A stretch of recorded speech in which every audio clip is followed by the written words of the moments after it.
갓 뽑은 흰색 아우디를 타고 평화로운 일요일 약속 장소로 향하는 한 남자. 여유롭게 평소 자주 다니던 차로를 따라 우회전을 하기 위해 속도를 낮추는 그때,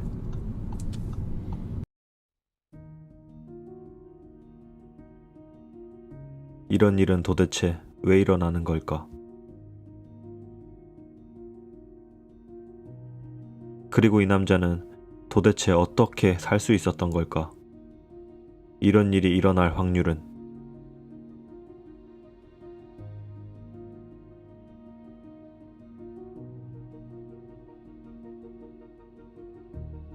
자, 오늘 오후 4시 20분쯤의 상황입니다. 광주광역시 동구 학동 차량에서 블랙박스를 통해서 본 화면인데, 그 순간 갑자기 건물이 바로 이 장소에 버스 정류장이 있었던 것으로 알려지고 있죠. 하필이면 버스가 이곳에 정차했기 하필이면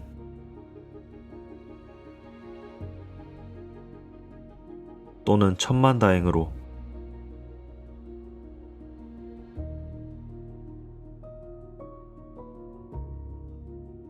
우리는 상당히 납득하기 어려운 정도의 사건을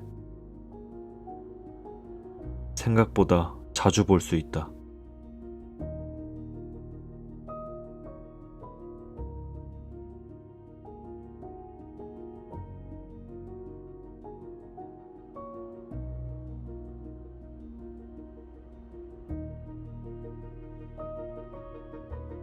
이 사람은 과연 산 것인가 죽은 것인가?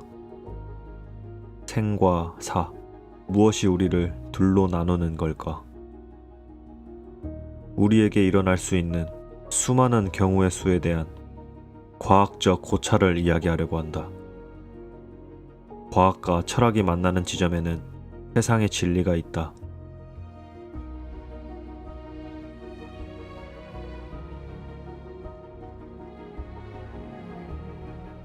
여기 역사적인 실험을 한 물리학자가 있다.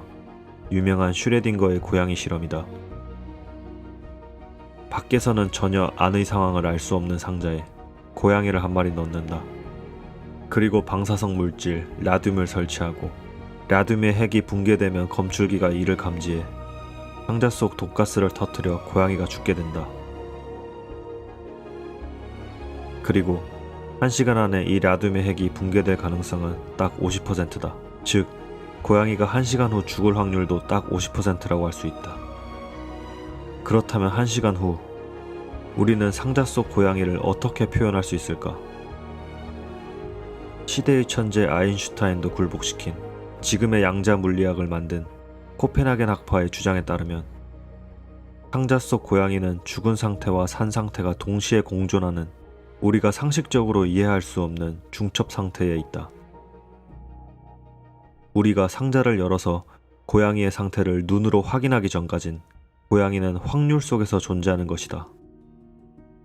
우리가 상자를 열어 상태를 확인했을 때 비로소 고양이의 상태는 결정된다는 것이다. 다소 받아들이기 힘든 소리인가? 여기 이를 증명할 소름 돋는 실험이 있었다. 1927년 두 물리학자는 세상의 다른 문을 열어준 놀라운 실험을 하게 된다. 물질을 구성하는 최소 단위 원자의 요소인 전자를 빔의 형식으로 슬릿을 관통하도록 벽에 쏴본 것인데, 위대한 발견은 두 개의 슬릿을 통과한 전자에서 나타났다. 당연히 반대편 벽 쪽에는 슬릿 모양대로 두 줄이 그려질 것이란 생각과 달리 슬릿을 관통한 전자들은 여러 줄을 그린 것이다. 충격적이었다. 도대체 전자가 슬릿을 어떻게 지나가길래 두 줄이 아니라 여러 줄을 나타낸단 말인가? 이렇게 여러 줄을 그릴 수 있는 건 단 하나밖에 없다. 바로 전자가 입자가 아니라 파동이면 된다.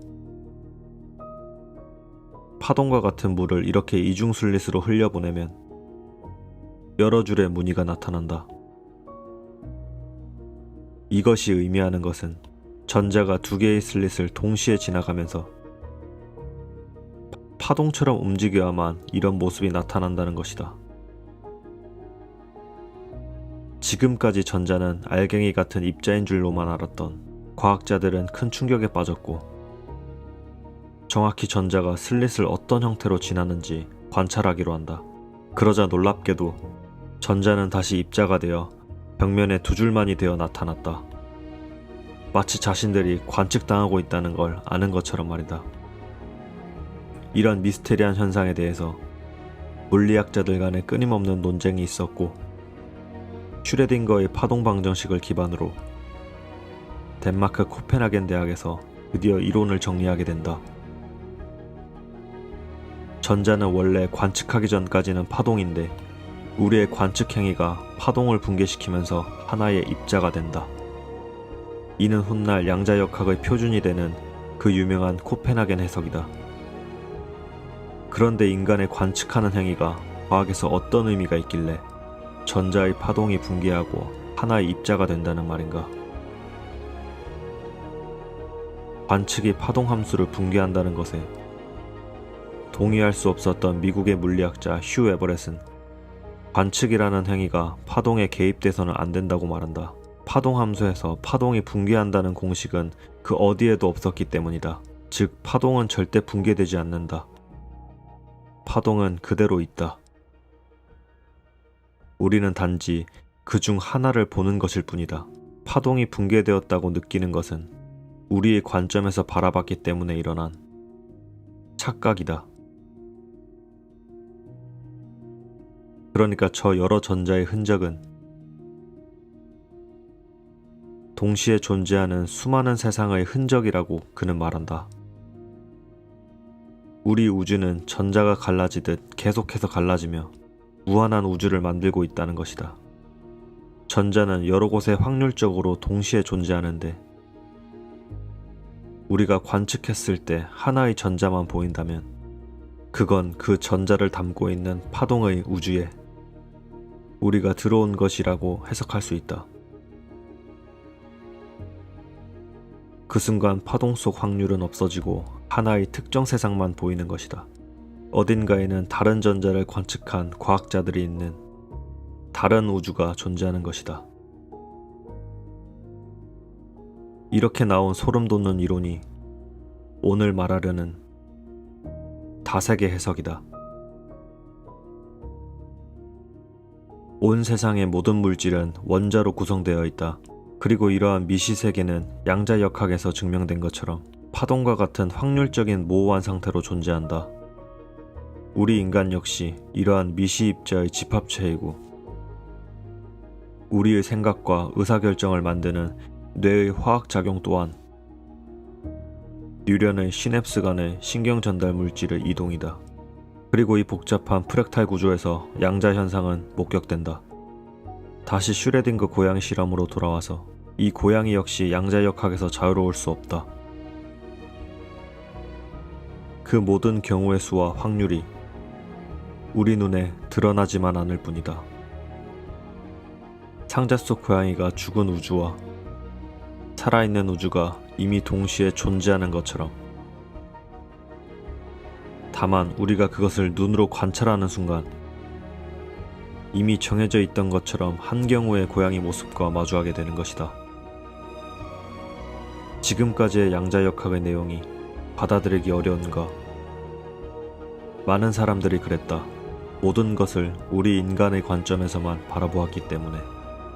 고대의 사람들은 지구가 평평한 원반인 줄로만 알았고 우리의 관점에서만 하늘을 바라보았기 때문에 모든 태양과 별은 지구를 중심으로 돈다고 수천 년 동안 믿었고, 지금도 우리는 지구가 시속 1336km의 속도로 자전하며 시속 10만 km가 넘는 속도로 공전하는지 전혀 느끼지 못하고 있다. 사실 이 거대한 태양계가 초속 230km의 속도로 움직이고 있다면 누가 상상이나 할 수 있겠는가? 과학을 알아가면 세상의 숨은 질서가 보인다. 사실 우리가 살아가는 이 세상은 우리 눈에 보이는 것이 전부가 아닐 수 있다. 우리는 세상의 극히 일부분만 느끼고 볼 수 있는 건지 모른다. 양자역학으로 바라본 다세계 해석에 따르면 세계는 모든 경우의 수에 따라 무한히 펼쳐져 있고 물질들 사이의 수많은 상호작용과 선택으로 인해 세계는 무한히 갈라진다고 말한다. 앞서 소개한 영화 패밀리맨의 주인공의 외롭지만 성공한 기업가의 삶과 넉넉지 않지만 행복한 가족과 함께하는 삶은 어쩌면 다른 차원에서 함께 공존하고 있는 세상일지 모른다. 단지 우리는 하나의 세계만을 느끼고 경험하고 있는 것이다. 처음엔 양자역학도 다세계 해석도 많은 과학자들의 비판을 받았다. 우리는 무슨 수를 써도 세계가 갈라지고 있다는 걸 느낄 수 없기 때문이다. 즉 이게 맞다는 걸 증명할 수 있는 방법이 없다는 것이다. 그런데 이때 저명한 MIT 물리학 교수 맥스 테그마크가 다른 사람은 설득할 수 없으나 자기 자신에게는 확신을 줄 수 있는 방법이 하나 있다고 말한다. 바로 고양이 실험에서 상자 안에 뇌가 들어가는 것이다. 그런데 우리는 그 속에서도 죽은 상태와 산 상태가 동시에 존재하는 느낌을 전혀 느낄 수 없다. 왜냐면 그 생사의 중첩 상태는 그냥 살아있는 느낌이기 때문이다. 죽은 상태는 우리가 전혀 느낄 수가 없다. 조금 더 극단적인 예를 들어 오로지 확률로만 생사를 결정하는 게임 러시안 룰렛을 한다고 치자. 다세계 해석이 맞다면 우리는 낮은 확률로 절대 죽지 않고 살아있을 것이다.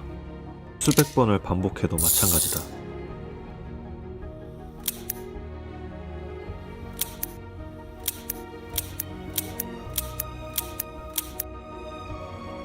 왜냐하면 총알이 발사돼서 죽은 나는 느낄 수 없으니까. 당신이 운 좋게 아직도 살아있다면 이젠 확신할 수 있을 것이다. 우주가 갈라지고 있다고.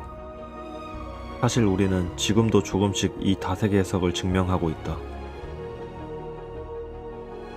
왜냐하면 우리는 살아있으니까. 매일 우리는 죽을 확률을 피해 살아있음으로써 이를 증명하고 있는 셈이다.